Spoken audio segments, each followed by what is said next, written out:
இஸ்லாமிய கடமைகளில் 50 கடமைகள், அதில் ஒன்றுதான் இந்த ஜக்காத்தாக இருந்து கொண்டிருக்கிறது.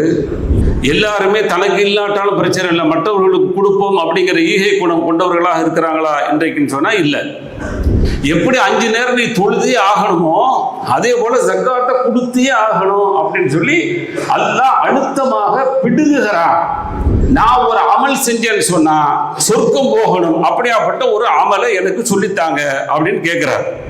கோடான கோடிகள் பதுக்கி வச்சுக்கிட்டு ஒளிச்சு வச்சுக்கிட்டு அப்படி கள்ளத்தனமாக ஏமாத்திக்கிட்டு கள்ளத்தனமாக கணக்காட்டிக்கிட்டு இருக்கக்கூடிய இன்னைக்கு உலகத்தில் வாழக்கூடிய தலைவர்கள் போல அல்ல நம்முடைய தலைவர்.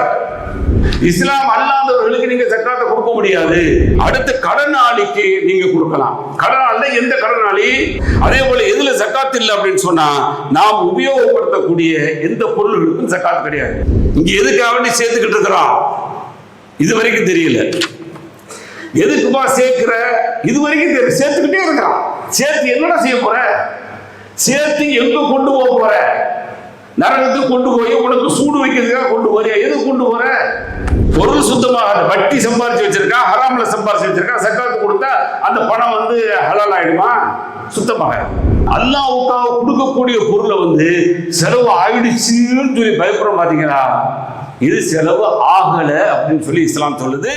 பிஸ்மில்லாஹிர் ரஹ்மானிர் ரஹீம். இன்னல் ஹம்தலில்லாஹ் நஹ்மதுஹு வ நஸ்தஈனுஹு வ நஸ்தக்ஃபிருஹு வ நு'மினு பிஹி வ நதவக்கல் அலைஹி வ நஊது பில்லாஹி மின் ஷுரூரி அன்ஃபுஸினா வ ஸய்யிஆத்தி அஅமாலினா மை யஹ்திஹில்லாஹு ஃபலா முضில்ல லஹு வ மை யுضلل ஃபலா ஹாதிய லஹு வ அஷ்ஹது அன் லா இலாஹா இல்லல்லாஹு வஹ்தஹு லா ஷரீக லஹு வ அஷ்ஹது அன்ன முஹம்மதன் அப்துஹு வ ரசூலுஹு அர்ஸலஹு பில் ஹக்கி பஷீரன் வ நதீரா. اللهم صل على محمد وعلى ال محمد كما صليت على ابراهيم وعلى ال ابراهيم انك حميد مجيد. اللهم بارك على محمد وعلى ال محمد كما باركت على ابراهيم وعلى ال ابراهيم انك حميد مجيد. اما بعد فاعوذ بالله من الشيطان الرجيم. يا ايها الذين امنوا اتقوا الله حق تقاته ولا تموتن الا وانتم مسلمون.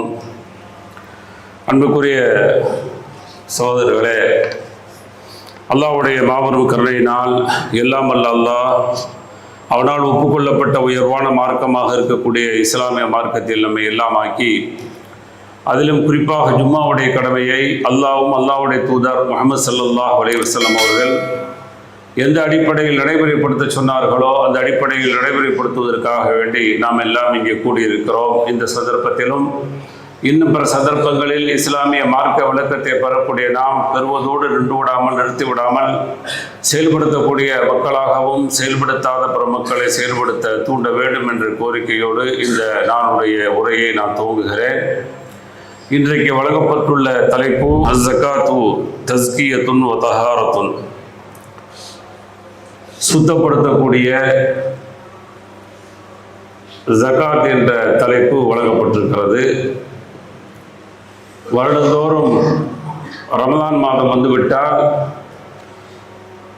தூசி தட்டக்கூடிய ஒரு கடமையை உலகம் முழுவதும் உள்ள இஸ்லாமிய பிரச்சாரர்கள் செய்ய வேண்டிய ஒரு நிர்பந்தத்திற்கு ஆளாகி இருக்கிறார்கள். காரணம் என்னவென்று சொன்னால், இஸ்லாமிய கடமைகளில் 50 கடமைகள், அதில் ஒன்றுதான் இந்த ஜக்காத்தாக இருந்து கொண்டிருக்கிறது. எப்படி தொழுகை தினந்தோறும் 5 நேரங்கள் நாம் தொழ வேண்டுமோ அதுபோல வசதி உள்ளவர்கள் தங்களுடைய பொருளாதாரத்திற்கான கணக்கீட்டை வருடந்தோறும் சரியான முறையிலே சரி செய்து கணக்கு பார்த்து அவர்கள் பொறுப்பாக அதை நிறைவேற்ற வேண்டும் என்ற சட்டத்தை இஸ்லாம் நமக்கு வழங்குகிறது. அதனால தான் அல்லாஹ் 80க்கு மேற்பட்ட இடங்கள்ல தொழுகையை சொல்லும் பொழுது ஜக்காத்தையும் இணைத்தே சொல்றான். அகீமு ஸலாத்த வ ஆத்து ஸக்கா, இந்த வார்த்தை எல்லாத்துக்குமே பரிச்சயம். அகீமு ஸலாத்த வ ஆத்து ஸக்கா என்று அல்லாஹ் 80க்கு மேற்பட்ட இடங்களில் இணைத்தே பேசுகிறான். அப்ப தொழுகை நிலைநாட்டுங்கள், ஜக்காத்தை கொடுங்கள், அல்லாஹ்வுடைய கட்டளை, கம்பீரமான கட்டளை. ஏன் இந்த கட்டளை? மனிதனுடைய இயல்பை யதார்த்தத்தை அவன் தானே படைச்சான். அப்போ அவனுக்கு தெரியும் மனுஷன்ட்ட இருந்து காசை பிடுங்கிறதுக்கு பாருங்க, வெளியில் கொண்டு வர்றதுக்கு பாருங்க, அது ஒரு பெரிய சவால், கஷ்டம். அது இன்றைக்கு எல்லோருமே அந்த இயல்பான குணம் கொண்டவர்களாக இருக்கிறாங்களா? எல்லாருமே தனக்கு இல்லாட்டாலும் பிரச்சனை இல்லை, மற்றவர்களுக்கு கொடுப்போம் அப்படிங்கிற ஈகை குணம் கொண்டவர்களாக இருக்கிறாங்களா இன்றைக்குன்னு சொன்னால் இல்லை. அதனால் அன்றைக்கு வாழ்ந்த சஹாபா பெருமக்கள்கிட்ட அந்த குணம் இருந்துச்சு. தனக்கு இல்லாட்டாலும் பரவாயில்ல, தனக்கு இருந்தது, தனக்கு தேவை இருந்துச்சு, ஆனால் பிறருக்கு கொடுத்தாங்க, அதில் மகிழ்ச்சியை பார்த்தாங்க. காரணம் அல்லாஹ்வுடைய திருப்தி இருக்கிறது, சொர்க்கம் கிடைக்கும் அப்படிங்கிற ஒரு பேர் ஆதரவு இருந்தது, அவர்களுக்கு ஆசை இருந்தது. அதனால குழந்தைக்கு உள்ள உணவு கூட விருந்தினருக்கு கொடுத்தார்கள். இந்த வரலாறு உலகத்தில் எங்கேயுமே பார்க்க முடியாது. இப்படி நடந்துருச்சுன்னு சொன்னா குடும்பத்தில் நடக்கக்கூடிய பிரச்சனைகள் வேறாக போயிடும். அல்லாஹ் பாதுகாக்கணும். அந்த அளவுக்கு அந்த சமூகம் வாழ்ந்துச்சு. ஆனால் அந்த சமூகத்துக்கு மட்டுமான கட்டளை இல்லை, உலகம் முழுவதும், உலகம் அழிகின்ற வரை வாழக்கூடிய அத்துணை பேருக்கு உண்டான கட்டளையாகத்தான் அகைமுஸ் ஸலாத் வ ஆத்து ஸக்காத் அல்லாஹ் கட்டளை போட்டு நீ கொடுத்தே ஆகணும் அப்படிங்கிறான். எப்படி 5 நேரம் நீ தொழுதே ஆகணுமோ அதே போல ஜக்காத்தை கொடுத்தே ஆகணும் அப்படின்னு சொல்லி அல்லாஹ் அழுத்தமாக பிடுங்குகிறான்.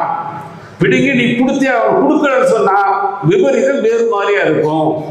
இந்த உலகத்துல வேணா நீ ஆசாபாசமா வாழ்ந்துடலாம், அந்த சொத்துக்களை எல்லாம் சேமித்து சேமித்து வாழ்ந்துடலாம். ஆனா மறுமையில் வரும்பொழுது என்ன நிலை ஏற்படும் அப்படிங்கிற எச்சரிக்கையும் அல்லாஹ் வழங்கி இந்த உலகத்தில் வாழக்கூடிய தனவந்தர்களாக இருக்கக்கூடிய இஸ்லாமிய பெருமக்கள் தங்களுடைய அந்த ஜக்காத் என்று சொல்லக்கூடிய அந்த நிதியை அல்லாஹ் சொல்லக்கூடிய அந்த தன்மை உள்ளவர்களுக்கு கொடுக்கக்கூடியவர்களாக மாறணும். அதான் அல்லாஹ் எதிர்பார்க்கக்கூடிய எதிர்பார்ப்பு.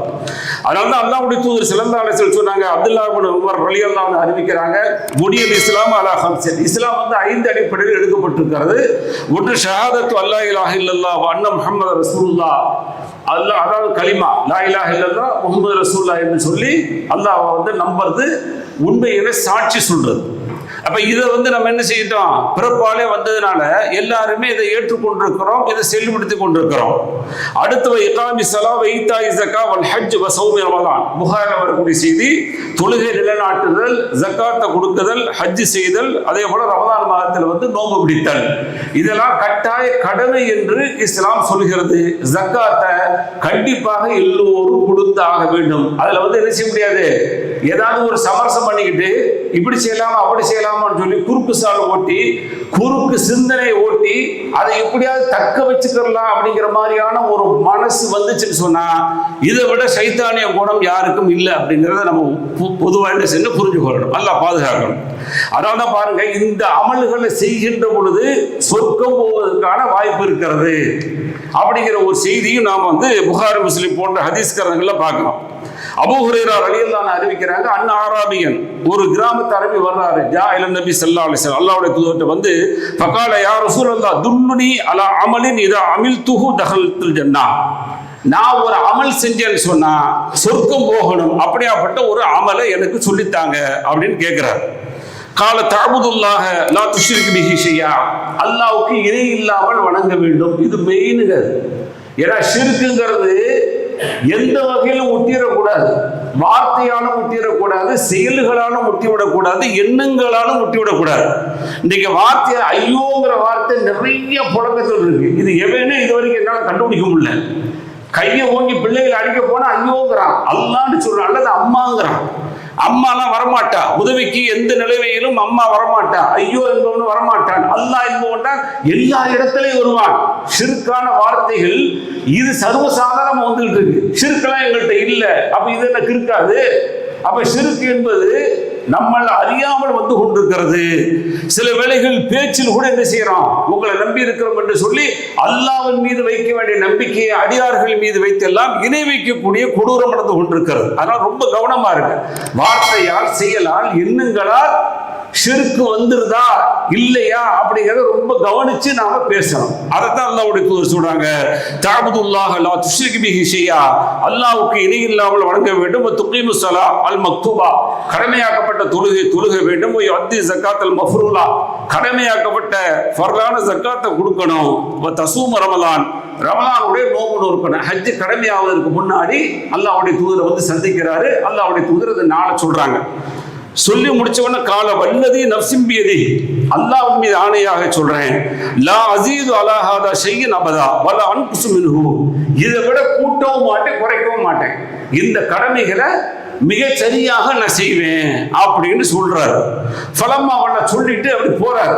அப்படி போகும் பொழுது கால நபி ஸல்லல்லாஹு அலைஹி வஸல்லம் அல்லாஹ்வுடைய தூதர் சொன்னாங்க, மன் சர்ரஹு ஐ யன்துர இலா ரஜுலின் மின் அஹ்லில் ஜன்னah ஃபல்யன்துர் இலா ஹாதா, யாராவது சொர்க்கத்துக்குரிய ஒரு நபரை பார்க்கணும் அப்படின்னு சொன்னா இவரை பார்த்து கொள்ளுங்கள் என்று அல்லாஹ்வுடைய தூதர் ஸல்லல்லாஹு அலைஹி வஸல்லம் சொல்றாங்க. அப்ப கடமைகளை சரியாக செய்தால் அவர்கள் சொர்க்கம் போவதற்கான வாய்ப்புகள் இருக்கிறது அப்படிங்கிற செய்தியை அன்றைக்கு உள்ள அந்த சட்டங்களை வைத்து அல்லாஹ்வுடைய தூதர் சொல்றாங்க. இன்னைக்கு நான் கடமை எல்லாம் செய்கிறேன், ஆனா நன்மையை ஏவ மாட்டேன், தீமையை தடுக்க மாட்டேன்னு சொன்னா தப்பு செல்லமான முடியாது. வல்லஸ்து அல்லாஹ் கண்டிக்கிறான். வல்லஸ்து அல்லாஹ் சொல்றான், நீங்க ஈமான் கொள்வது மட்டுமல்ல, அமல் செய்யறது மட்டுமல்ல, சத்தியத்தை கொண்டு ஒருவருக்கு எடுத்து சொல்லணும், நன்மை ஏவக்கூடியவர்களாக இருக்கணும், தீமையை தடுக்கக்கூடியவர்களாக இருக்கணும். இது இருந்தால்தான் வெற்றி என்று சொல்றான். அப்ப காலங்கள் மாற மாற அல்லாஹ்வுடைய தூதருடைய அந்த வஹீயுடைய செய்திகள் மாறி மாறி கடைசியாக இது போன்ற ஒரு சட்டங்களை நமக்கு கொடுக்கிறது அப்படிங்கறத புரிஞ்சு கொள்ளணும். அதே போல அடுத்து அல்லாஹ்வுடைய தூதர் ஸல்லல்லாஹு அலைஹி வஸல்லம் அவர்கள் பெரிய தனவந்தர் கிடையாது. தொடர்ந்து 2 மாதங்கள் எங்களுடைய வீடுகளில் அடுப்பு எரிந்ததில்லை. இதான் அவருடைய வரலாறு. அம்மாட்ட கேட்கிறாங்க, ஆயிஷா அம்மாட்ட, எப்படிமா உங்களுடைய உணவு இருக்கும்? கருத்த உணவுகள் தான், தண்ணீரும் பேரித்தம்பழம் தான் எங்களுடைய உணவுகளாக இருந்தது. இதுதான் அவங்களுடைய வரலாறு. ஆனால் ஏதாவது பொருளாதாரம் வந்துவிட்டால் அதை எப்படி செலவு பண்ணுவாங்க அப்படிங்கிற செய்தியை புகாரி போன்ற ஹதீஸ் கருத்துக்களை பார்க்கக்கூடிய செய்தியை இப்னு அப்பாஸ் ரலியல்லாஹு அன்ஹு அறிவிக்கிறாங்க. கால நபி ஸல்லல்லாஹு அலைஹி வஸல்லம் அஜ்வதன் நாசி வ அஜ்வது மா யகூனு ஃபீ ரமலான், அல்லாஹ்வுடைய தூதர் ஸல்லல்லாஹு அலைஹி வஸல்லம் மனிதர்களிலேயே மிக அதிக கொடை கொடுக்கக்கூடியவர்களாக இருந்தாங்க. அவங்கள மாதிரி கொடைத்தன்மை உள்ளவர்கள் யாரும் இல்லை அப்படின்னு சொல்லக்கூடிய அளவுக்கு இருப்பதை அப்படியே கொடுத்துருவாங்க.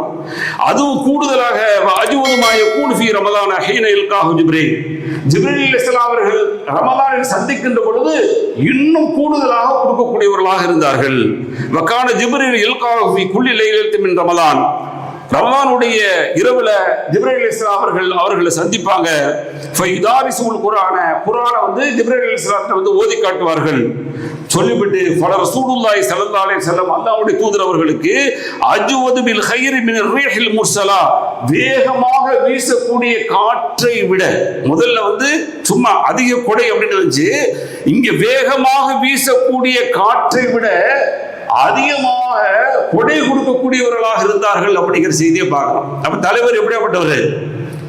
பதுக்கல் தலைவர் அல்ல, கோடான கோடிகள் பதுக்கி வச்சுக்கிட்டு ஒளிச்சு வச்சுக்கிட்டு அப்படி கள்ளத்தனமாக ஏமாத்திக்கிட்டு கள்ளத்தனமாக கணக்காட்டிக்கிட்டு இருக்கக்கூடிய இன்னைக்கு உலகத்தில் வாழக்கூடிய தலைவர்கள் போல அல்ல நம்முடைய தலைவர். இருப்பதை கொடுத்து விட்டார். அதனால ஒரு தடவை தோன்றுட்டு திடீர்னு ஓடுறாங்க. எப்பவுமே அப்படி ஓடக்கூடிய வழக்கம் இல்லை. எப்பவுமே போக மாட்டீங்களா? ஏன் போனீங்க? இல்ல, தர்மத்துடைய பொருள் வந்தது, ஒரே ஒரு துண்டு இருந்தது, அது எங்கோ விடுபட்டு போய் விடுமோ என்று சொல்லி அஞ்சி ஓடி போய் அதை கொடுத்து விட்டு அமர்ந்தார்கள் அப்படிங்கிற செய்தியை பார்க்கிறேன். இதுதான் நம்முடைய தலைவர். அதனால இந்த கட்டாய கடமையை எல்லோரும் மிக சரியாக பாருங்க. சிலர்கள் சட்டம் கேட்கும்போது நமக்கு ரொம்ப கூச்சமாகவும் இருக்கிறது, ஆச்சரியமாகவும் இருக்கிறது.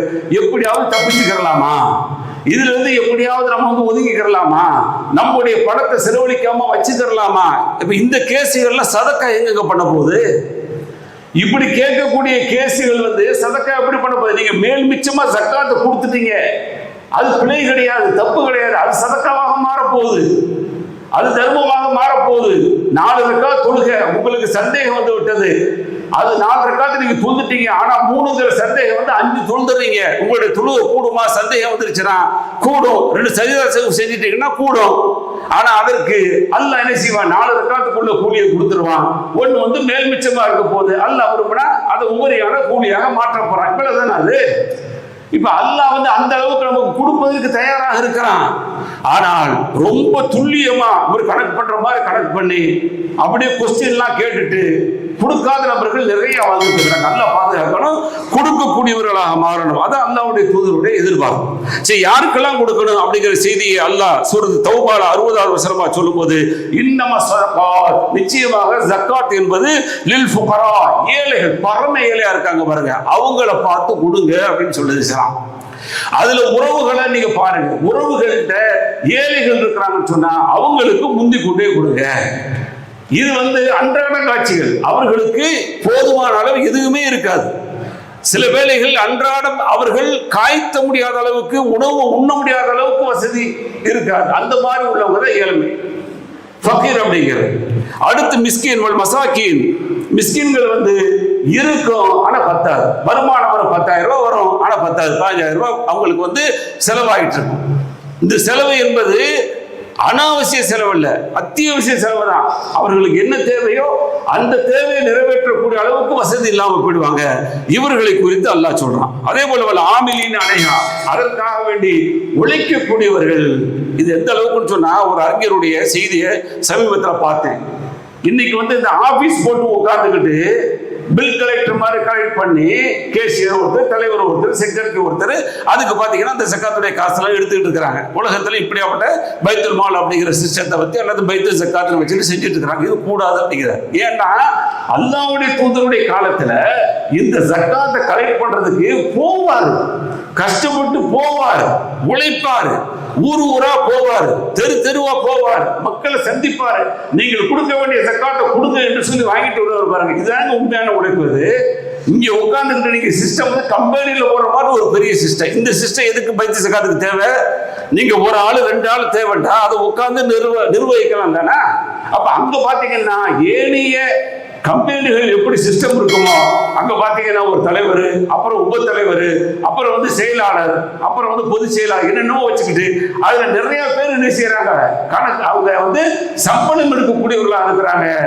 காரணம் கேட்டா அல்லாஹ் சொல்றான், வல் ஆமிலின் அலைஹா, இந்த ஆமிலின்னு கிடையாது.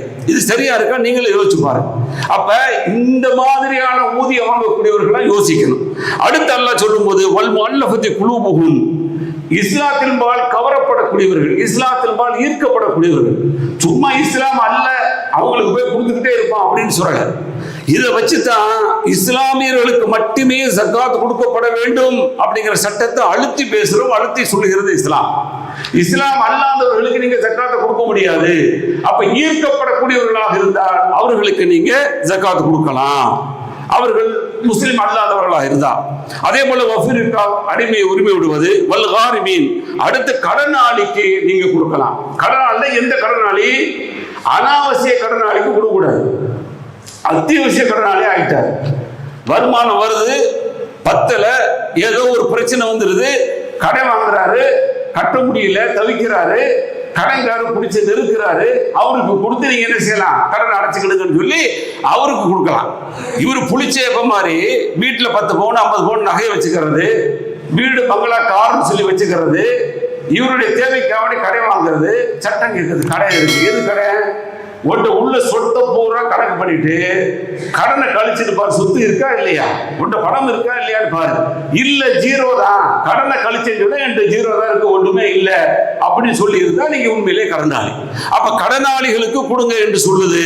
அதே போல அடுத்து வஃபீ சபீலில்லாஹ், அல்லாஹ்வுடைய பாதை, போர் சம்பந்தப்பட்ட அந்த தளவாடங்கள், போர் சம்பந்தப்பட்ட தயாரிப்புகளுக்காக வேண்டி கொடுங்க. அதே போல வபடி சபீலி, வழிபோக்கர்களுக்காக வேண்டி கொடுங்க. வழிபோக்கர்களுக்கு இன்றைக்கு அது ஒண்ணு இல்லாமலே போயிடுச்சு. வழிபோக்கர்கள்ட்ட வழிப்பறி நடக்கிறது. என்ன வழிப்பறி நடக்கிறது? அப்படி போயிட்டே இருக்கும்போது பசிக்குது, ஓரங்கட்டுப்பா அப்படின்னு சொல்லிட்டு நாம சொந்த காரில் போனாலும் நிப்பாட்டுறோம். அல்லது மற்ற கார்கள் நம்ம தனியாரோ அல்லது அரசு துறை அந்த வாகனங்கள்ல வந்தோம்னு சொன்னா அவங்களும் ஓரம் கட்டி நிப்பாட்டுறாங்க. சரி எல்லாரும் சாப்பிடுவோம் சொல்லி போய் சாப்பிடும்போது 50 ரூபாய்க்கு ஊர்ல உள்ள தோசை 100 ரூபா போடுறான். அதுவும் பாத்தீங்கன்னா வாயில வைக்க முடியல, புளிச்சு கிடக்குது. சட்னி பாத்தீங்கன்னா நாரி கிடக்குது, சாம்பார் பாத்தீங்கன்னா ஊசி கிடக்குது. இது எல்லாம் கொடுக்குறான். ஆனால் இப்படி வரக்கூடியவர்கள் அவர்களுடைய அந்த கஷ்டத்தை அறிஞ்சு அவர்களுடைய பொருளாதாரம் எப்படி இருக்குன்னு தெரியல, அவங்க உணவு வாங்கக்கூடிய வசதி இருக்குன்னு தெரியல. ஆனால் எல்லோருக்கும் அது ஒரு சலுகையாக, அது யாரானாலும் சரி கொடுங்க, நீங்க வரக்கூடிய வழிபோக்கர்களுக்கு கொடுங்க என்று இஸ்லாம் சொல்லக்கூடியதை பார்க்கிறோம். இது எல்லாம் அல்லாஹ்வால் விதித்த கடமை என்று அல்லாஹ் சொல்லக்கூடிய அந்த செய்தியை பார்க்கிறோம். அதே போல எதுல ஜக்காத் இல்லை அப்படின்னு சொன்னா, நாம் உபயோகப்படுத்தக்கூடிய எந்த பொருள்களுக்கும் ஜக்காத் கிடையாது. அதை வீடு உபயோகத்தில் வச்சிருக்கிறோம், கார்கள், அதே போல இதர வாகனங்கள் 2 வீலர்லாம் வச்சிருக்கிறோம்னு சொன்னா அதுக்கு ஜக்காத் இல்லை அப்படிங்கிற அந்த செய்தியும் நாம் புரிந்து கொள்ளணும். இது போக ஜக்காத் கால்நடைகளுக்கு இருக்கிறது. அதே போல வியாபார பொருள்கள் இருக்கு பாருங்க, அந்த வியாபாரத்தில் நாம் செய்த முதலீடுகளுக்கு இருக்கிறது.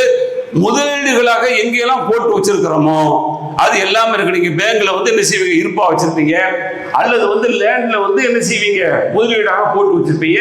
அது எல்லாம் முதலீடாக இருந்தால், சொந்த தேவை இல்லாம இருந்தா அது எல்லாத்துக்குமே நீங்க என்ன செய்யணும், ஜக்காத்து கொடுக்கணும் அப்படிங்கிற செய்தியை பார்க்கிறோம். சரி, ஜக்காத்து ஒருவேளை கொடுக்கலன்னா என்ன? அல்லாஹ் எச்சரிக்கை வர்றான், வல்லதீன யக்னிஸூன ذهب والفضة ولا ينفقونها في سبيل الله فبشرهم بعذاب أليم. தங்க வெள்ளியை சேமிச்சு வச்சுக்கிட்டு அல்லாஹ்வுடைய பாதையில செலவழிக்காத அந்த மனிதர்களுக்கு அதாவது கொடிய வேதனை இருக்கிறது என்று நபியை நீங்கள் சுப செய்தி சொல்லுங்க அப்படிங்கிறான். சூடான செய்தியை சொல்லுங்கிறான்.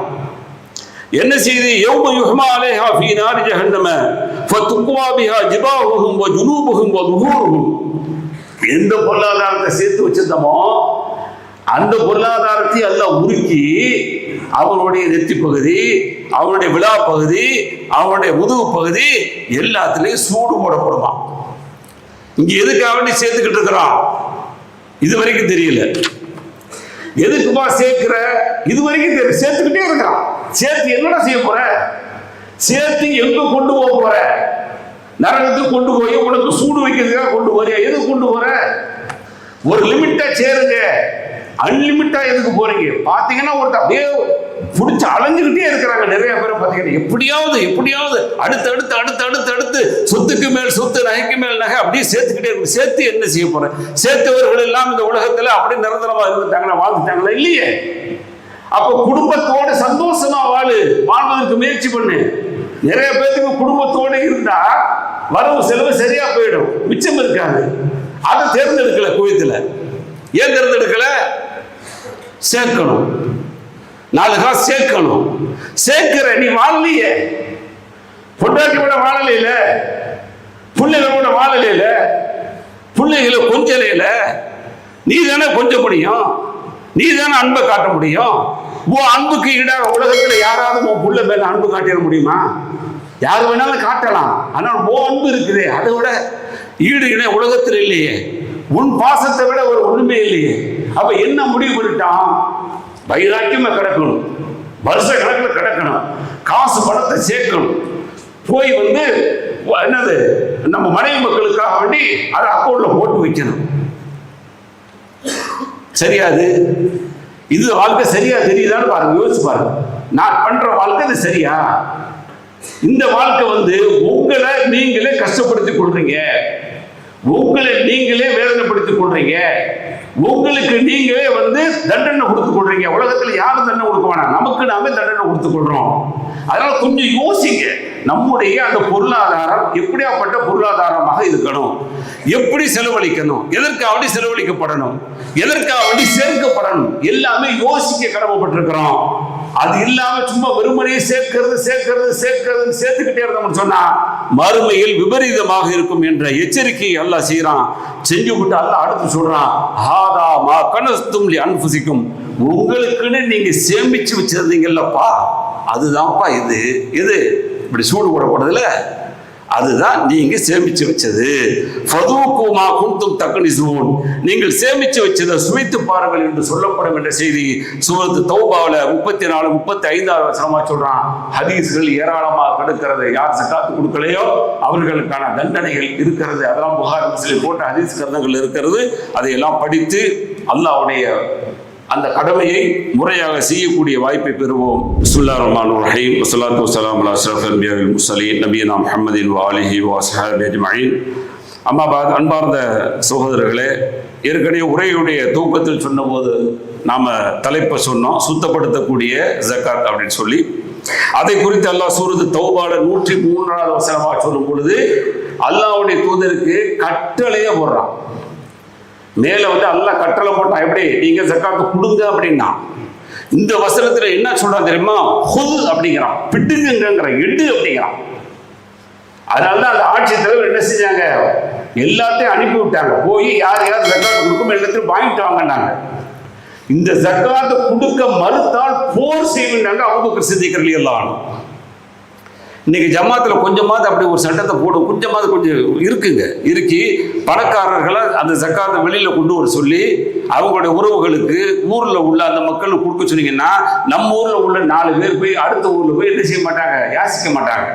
அடுத்த ஊரில் உள்ள 4 பேர் வந்து நம்ம ஊரில் யாசிக்க மாட்டாங்க. அல்லாஹ் சொல்றான், குத் மின் அம்வாலிஹிம் சதகத்தன், அவர்களுடைய பொருளாதாரத்திலிருந்து ஜக்காத்தை பிடுங்கு எடு அப்படிங்க. பிடுங்குறது, அந்த செடியெல்லாம் பிடுங்குவோம்ல, அதுதான் இந்த வார்த்தை புதுன்னு சொன்னா. அப்படி அழுறது அதான் வந்து உங்களுடைய உரிமையை மீறி நான் பிடுங்கிறது எடுக்கிறது, அப்படி அவருடைய வார்த்தையை எல்லாம் யூஸ் பண்ணுவான். எடுங்க அப்படி சொல்லிவிட்டு துதஹிருஹும் வதுஸக்கிஹிம் பிஹா, அவர்களை தூய்மைப்படுத்து, சுத்தப்படுத்து அப்படின்னு சொல்றான்.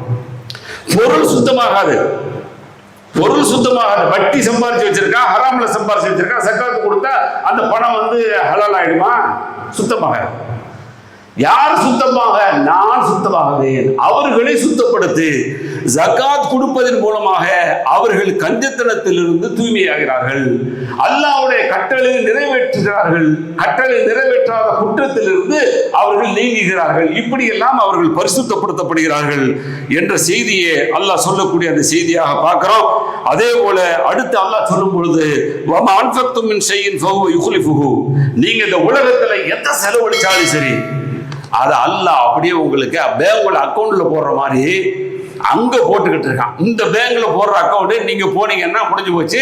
நீங்க யாரை அடுத்து நாமினேட் பண்ணி இருக்கிறீங்களோ அவங்க வந்து என்ன செய்வாங்க, வாங்கிட்டு போயிடுவாங்க, அவங்க வந்து அனுப்பிச்சுருவாங்க. ஆனா இந்த உலகத்துல நீங்க செலவழிச்சுக்கிட்டு இருந்தீங்கன்னு சொன்னா அது எல்லாமே மறுமைக்கான அக்கௌண்ட்ல போய் விழுந்துகிட்டு இருக்கு. இதை யாரும் எடுக்க முடியாது, யாரும் பிடுங்க முடியாது, கள்ளத்தனம் பண்ண முடியாது.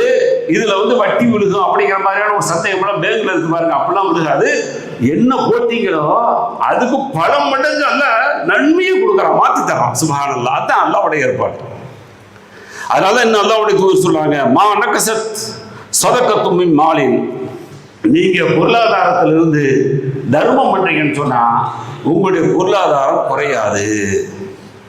ஆனா குறையுது. இப்ப வெளியில போற தர்மம் கேட்கறாங்க, நீங்க 10 தினார் உள்ள இருக்கு, எடுத்து அப்படி போட்டு போயிட்டா 10 தினார் காலி தானே, என்ன ஹதீஸ் தப்பா தெரியுது அப்படின்னு நினைக்கலாம். ஹதீஸ் தப்பு இல்லை, குறையில, அக்கௌண்ட்ல போய் ஏறிடுச்சு. சுப்ஹானல்லாஹ், இதுதான் அங்க தத்துவம். அக்கௌண்ட்ல போய் மறுமையுடைய அக்கௌண்ட் இருக்கு பாத்தீங்களா, அந்த அக்கௌண்ட்ல ஏறிடுச்சு. முடிச்சுட்டு போய் 10 தினார் இந்த பேங்குடைய அக்கௌண்ட்ல போய் போடணும், பொண்டாட்டியுடைய அக்கௌண்ட்ல அல்லது நம்முடைய அக்கௌண்ட்ல போடணும்னு முடிவு எடுத்திருந்தோம்ல, இது அல்ல சேமிப்பு. இங்க கொடுத்துட்டு போயிட்டீங்கல்ல, உங்க அக்கௌண்ட்டுக்கு போயிடுச்சு. அப்ப குறைஞ்சிச்சா? குறையல. அல்லாஹ்வுடைய தூதர் சொல்றது பொய்யில்லையில பல தடவை நினைவுபடுத்தி செய்தான். ஆட்டுடைய பகுதி எல்லாமே என்ன செய்யப்பட்டிருக்கிறது, எல்லாமே வந்து தர்மம் செய்யப்பட்டிருக்கிறது.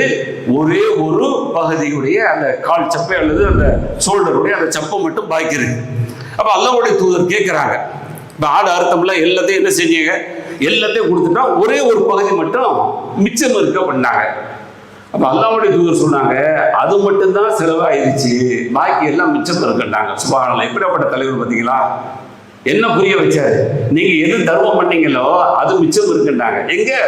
மறுமையுடைய பேங்க்ல அக்கௌண்ட்ல இருக்கு, மறுமையுடைய அக்கௌண்ட்ல போய் உங்களுக்கு கிரெடிட் ஆயிருச்சு. இப்ப இந்த ஒரு சப்பா இருக்குல்ல, அதை சாப்பிட போறீங்கல்ல, அது இந்த உலகத்துல நீங்க செலவழிச்சிட்டீங்க, முடிஞ்சு. இதுதான் செலவு, அது செலவு இல்லை. அப்ப என்ன நினைக்கிறோம்னா, அல்லாஹ்வுக்காக கொடுக்கக்கூடிய பொருளை வந்து செலவு ஆயிடுச்சுன்னு சொல்லி பயப்படுறோம் பாத்தீங்களா, இது செலவு ஆகல அப்படின்னு சொல்லி இஸ்லாம் சொல்லுது. எனவே உங்களுடைய ஜக்காத்துகளை சரியான முறையில் பங்கீடு செய்து கொடுங்க. சதக்காக்களை, தர்மங்களை மாறி மாறி வழங்குங்கள். குறிப்பாக அல்லாஹ்வுடைய தூதர் ரமலானில் அதிகமாக வழங்கி இருக்கிறார்கள் என்ற அந்த செய்தியின் அடிப்படையில் நாம் முடிந்தவரை தர்மங்களை வழங்கி ஏழைகளை மகிழ்வித்து அல்லாஹ்வுடைய அருளை பெறுவோம். வாஹிர் தாவானா அல்ஹம்துலில்லாஹி ரப்பில் ஆலமீன். அஸ்ஸலாமு அலைக்கும் வரஹ்மத்துல்லாஹி வபரகாத்துஹு.